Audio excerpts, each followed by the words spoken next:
You may be overwhelmed, upset, angry, envious, or all at once. And I'm here to tell you that it's okay. Let's try and take a deep breath. Oh, whoa, okay, don't close the video. Hold on. Don't go anywhere. I thought you wanted to calm down. No? Okay. You know what? You continue being upset. I'll get straight to the point. If you're watching this, you may have failed at something, or you're afraid you're gonna fail at something.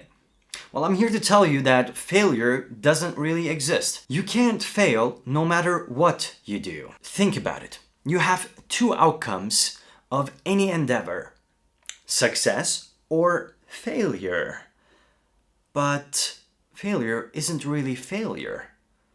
You see, you've actually succeeded at an attempt of not doing anything. Okay, this sounds complicated. Let me get into detail. There is an apple right above you. You have to get up in order to get it. If you decide not to even try to get up and grab the apple, then you have decided not to do anything. And you continue sitting down. You're not moving a muscle. You're not forcing your brain to think how you can reach that apple. You literally have already failed. Wouldn't you agree that this is a failure in attempt? Even if you did decide that it was not worth it, or you just didn't feel like it, you still failed to even attempt to grab the apple. Now, the other option is to take a chance on grabbing the apple. You get up and you reach out to the apple. You might not make it, you might not be tall enough, but you tried. You attempted. You have successfully attempted. You have actually succeeded in trying to get the apple. You failed to get the end product, and I get that, but now you're one step closer to reaching the apple. Now, the guy that was sitting and didn't even try to get up, he still doesn't know whether he can reach the apple or not. He's in basically complete failure. You, on the other hand, you know when, even if you get up, you can't... Oh, chicken's ready. Sorry about that. You, on the other hand, you know that even if you do get up, you can't reach the apple. So your brain is now thinking, how can I reach the apple? Maybe I should step on something like a chair, a rock. I could try and jump. You are quite literally so many steps ahead of the guy that was sitting, and you're closer to success. I'd argue that the two outcomes of any attempt is success. Now, the only difference being reward yes, or reward yes, but different. If you succeed, the possible rewards could be money, fame, a better job, a better pay, a gold medal, a silver medal. If you fail, you still gain rewards, but not as tangible, let's say. Experience, resilience. That's it? You guys are serious. I thought we had more. Don't we have more? Oh, okay. Wow. How am I supposed to make this? Okay, never mind. You know what? I'll try. Okay, so you didn't win any medal, not even bronze. You didn't get that promotion, and the better pay will have to wait. You still aren't famous, even considering all those famous people that don't even deserve... I mean, why are they even famous? Stop. Stop beating yourself up. You're not Bob Ross's brush. And even Bob was only beating the devil out of it. He wasn't killing the devil. So why are you killing yourself? Why are you so angry at yourself that you're not even letting yourself breathe? It's okay to let yourself be upset, but there needs to be a line. Us humans, we are so harsh, especially towards ourselves. I mean, look at the world. People hate on each other. We're filled with so much rage. So you can imagine how one person's hate and rage towards himself or herself can be so difficult to deal with and destructive. I want to show you a scale that I came up with, and feel free to pause it. I call this the chart of the feelings of the ones that believe that have failed. I know it's quite a long name, you can just call it chart. That's fine. On a scale of basically 1 to 10, if failure makes you go past 6, you need to stop right now. I'll tell you all the reasons why it's not even worth going past 5. And please don't think of these as consolation prizes. You have to believe that even in failure, there was success. A success of having attempted at something. So let's talk about it. experience. And I know what you're thinking. Oh, wow, experience? Thank you so much, true user. I didn't know I gained experience, something that all contestants have gained, even the winner. But no, I feel loads better. Thank you for reminding me I gained experience. Okay, stop mocking me or yourself. Actually, you can mock me just a little bit. I know it sounds quite dumb. Are you done with the mocking? Okay. I thought you maybe paused the video and then continued mocking me for a little bit, or maybe even punched the laptop just in hopes of punching me, my face. In fact, I'll give you a moment where you can act it out. Pretend that you're punching the laptop and I'll just pretend to move my head as though I was indeed punched. Maybe that will make you feel a little bit better and you can comfortably listen for the rest of this video. Okay, I'm gonna count from 3. 3, 2, 1. Oh! Ooh. Ow.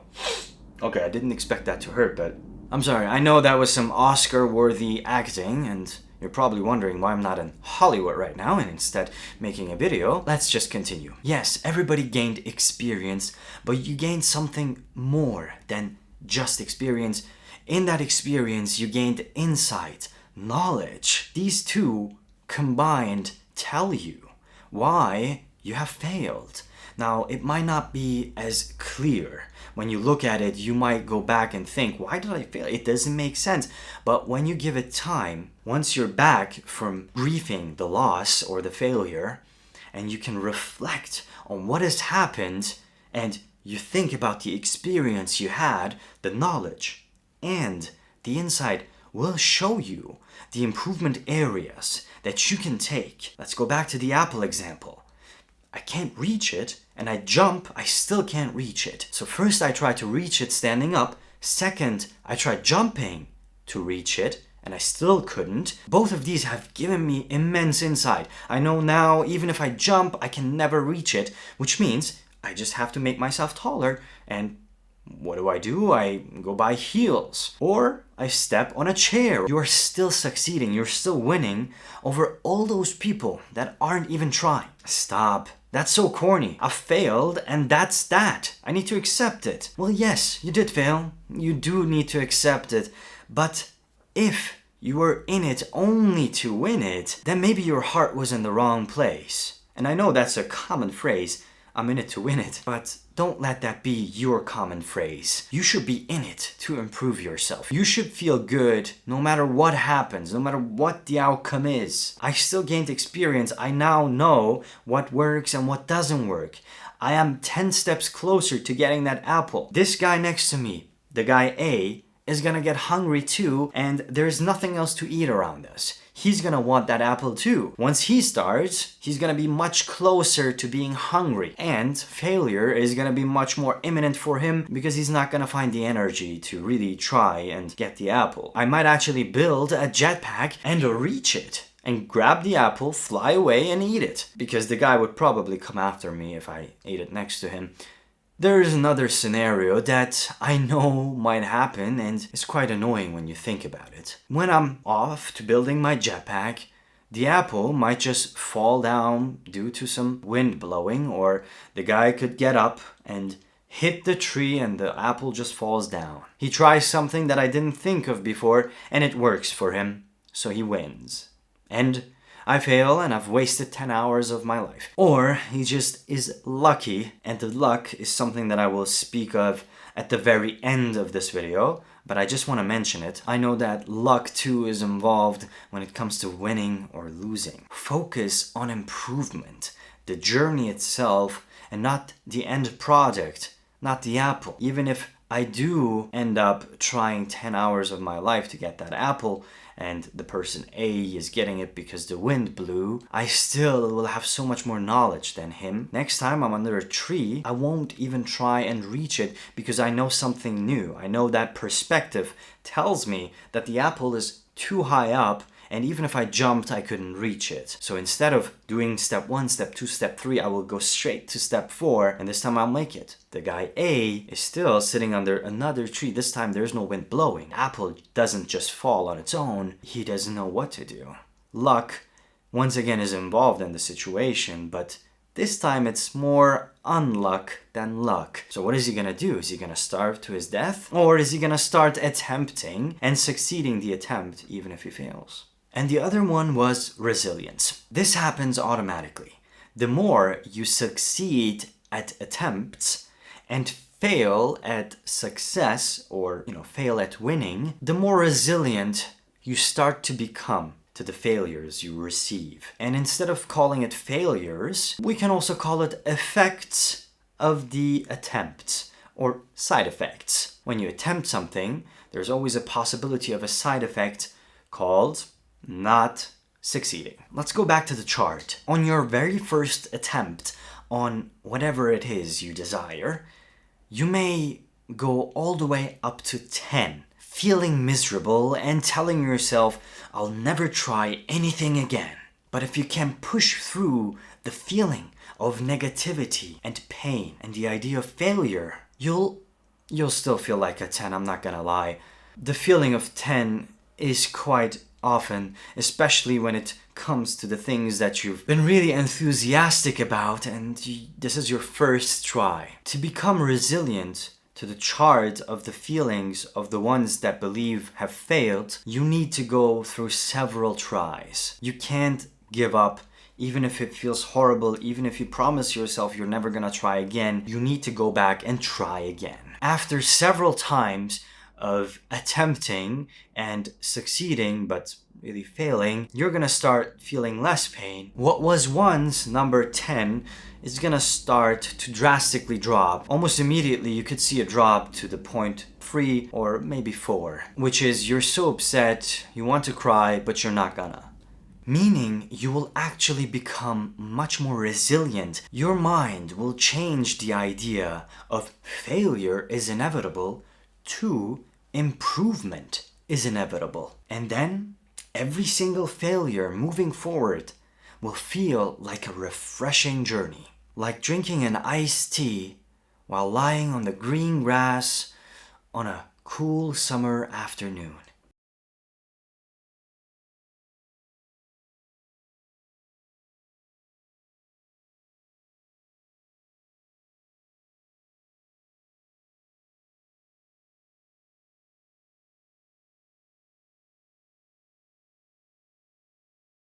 But what about loss of confidence? The fear of trying again? The overwhelming disappointment? I said before that you should never let yourself go past 5, and I gave you reasons for it. Now, I initially thought this was number 3, or even number 4, and then I ended up changing it to number 5, and the reason was tears. Tears are one of the most powerful weapons us humans have. Whether we feel exhilarated because of happiness, because of winning, guess what? Even winners, when they're super happy, they cry. Think about a day where you were really happy, and please don't say I never had one. If you really didn't, please be happy right now. Try to have a smile for me. But anyway, a really happy moment can be so exhilarating that you end up crying because the emotions are too much for the body and the mind to handle. It's almost like when your body is overheating due to working out and your body's trying to compensate with, guess what, sweat. There's something about water that the body can use in such ways to relax the body, whether it's working out or it's being sad or happy. If you're in that situation, you start crying and the tears of joy or the tears of pain start to come up. Let go of your tears, and the tears will help so you don't feel disappointed in yourself anymore. You feel like you don't ever want to try again because you're too afraid of failing again. Cry it out.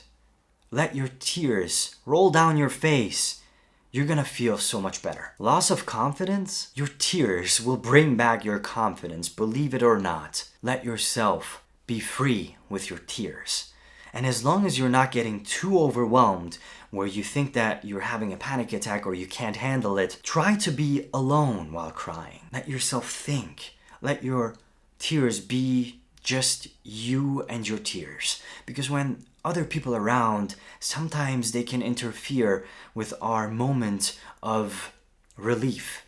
They can try to calm you down, and sometimes that's not a good thing. Sometimes People should just be there, but let you also cry your tears out. And if it's somebody who's just gonna be there sitting next to you while you're crying, and if you feel comfortable enough crying next to them, that's totally fine, and cry away. And once it's over, you should be able to go back to number 1 or 2 in our chart of the ones that believe that have failed, or the chart of the failed that believe have failed, the chart. And you're gonna be able to reflect and then slowly improve. Once you can embrace this mindset, you won't even be afraid of failing anymore. Failing will just feel like another thing, another outcome, another even reward. If you can look at it as a reward, you can actually start working towards the reward, which is the apple. It's all about believing that the outcome wasn't bad, that the outcome isn't something negative, it's something positive.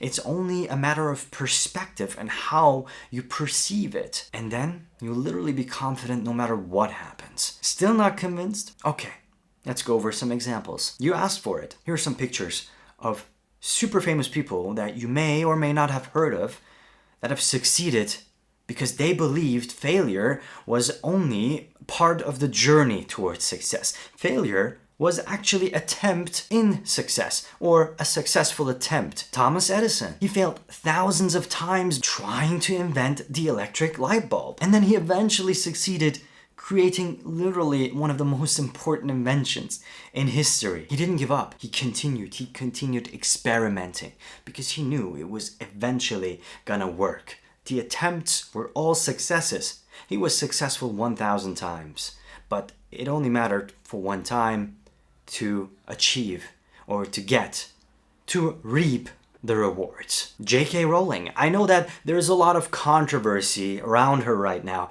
but it doesn't change the fact that she was rejected multiple times from different publishers, and eventually Harry Potter was still printed and is one of the most successful books and movie franchises to this day. Let's move a little bit faster. Steve Jobs. He was fired from Apple, the company he co-founded, and then years later, he returns to Apple, leads the company to unprecedented success with amazing products like iPod, iPhone, and iPad. Walt Disney. He was fired from a newspaper for lacking creativity, facing several business failures, including a bankrupt cartoon studio. Does that even make sense? And then he eventually creates Disney Studio, and look at it today. Did you know that Michael Jordan was cut out from his high school basketball team? How many of us would have just given up then and there? I know for myself, if I wouldn't have been accepted to the team, I would have said, if I can't even play at high school, I must not be a very good player. He told himself he attempted something and he succeeded at the attempt because he was one step closer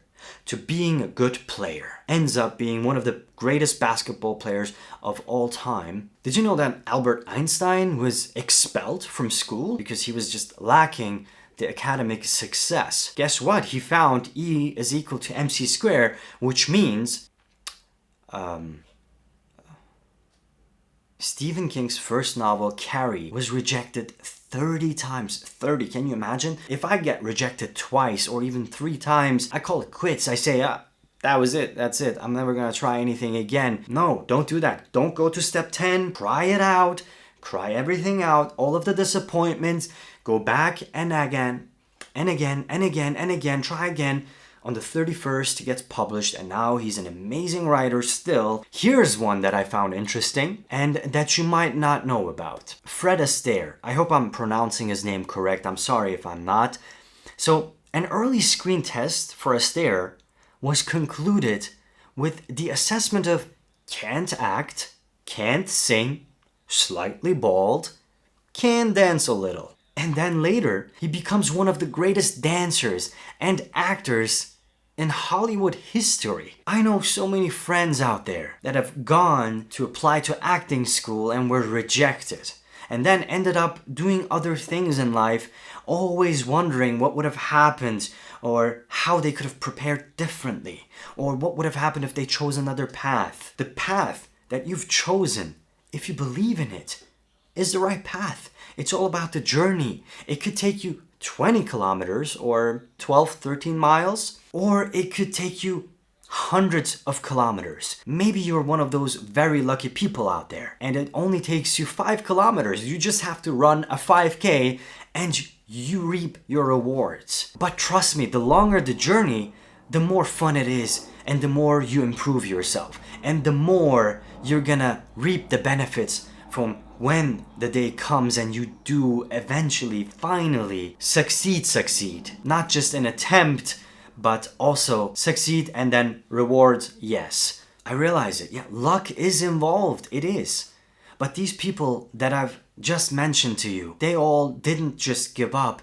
They accepted that failure is success without the rewards. Sometimes we say, well, they were just lucky, or yeah, they had the privilege to not give up. I still have my daily job. I still have so many responsibilities. My previous video talks about change, and I know I ramble on quite a bit. I'm sorry about that. But I do suggest you go check it out and see what I mean by applying yourself in your daily life, where you can find certain areas of improvement and change, where you don't have to waste time just doom scrolling or doing other things that aren't quite as necessary. Success is really not all that complicated. You can't fail at it. So why not give it a shot? Thank you so much for listening. Let me know how your journey was with or without success. How were your attempts? Did you ever reach the end to reach the rewards? Or are you still on your journey? And what part of the journey are you in right now? Also, please do tell me what you think of the chart. Where do you usually find yourself? At what number? Make sure you subscribe and stick around for the next upcoming videos. Let me know what you'd like to see next in the comments. Again, thanks for watching, and I'll see you in the next video.